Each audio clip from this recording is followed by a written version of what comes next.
Mort de Daniel Bilalian, les tristes révélations de Michel Drucker, il était malade depuis. Comme l'a annoncé sa famille à l'AFP le 15 mai, Daniel Bilalian est décédé à 78 ans d'une longue maladie. Suite à cette triste nouvelle, de nombreuses personnalités lui ont rendu un hommage touchant. Parmi elles, Laurent Lia, Gérard Holtz ou Michel Drucker. Grand ami de l'homme de télévision. Il a fait de tristes révélations sur lui. Il était malade depuis longtemps, mais il n'en parlait pas beaucoup. Je l'avais trouvé un peu amaigri la dernière fois que je l'avais vu. Il ne m'en avait pas du tout parlé. Il n'a pas médiatisé sa maladie, a-t-il commencé par confier. Dans la suite de l'interview, il a déploré ce départ un peu trop anticipé à son goût. Partir à 78 ans, c'est bientôt. C'était quelqu'un qui avait encore beaucoup à faire, beaucoup à prouver, 78 ans ce n'est rien aujourd'hui, a-t-il poursuivi auprès de Télévision Mag. Michel Drucker à propos de Daniel Bilalian, la dernière fois que je l'ai vu.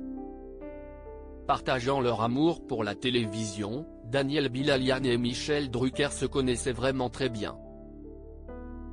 L'homme au canapé rouge a ainsi pu donner beaucoup de détails sur l'homme devenu si discret.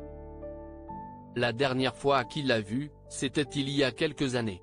On a parlé de l'avenir, qu'est-ce qu'on serait dans 10 ans, 20 ans ? A-t-il raconté. Poursuivant, il m'interrogeait souvent, comment tu as fait pour être là aussi longtemps ? Il avait beaucoup d'estime pour la durée. Il avait aussi la mémoire de ceux qui viennent de loin, la mémoire des Arméniens.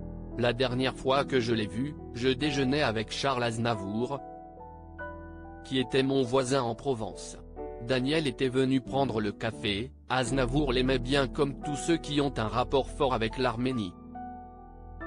L'ex-star des JT de France 2 et France 3 Daniel Bilalian restera inscrit comme un journaliste intègre, passionné par son métier et profondément respecté. En juillet 2005, il avait été fait chevalier de la Légion d'honneur.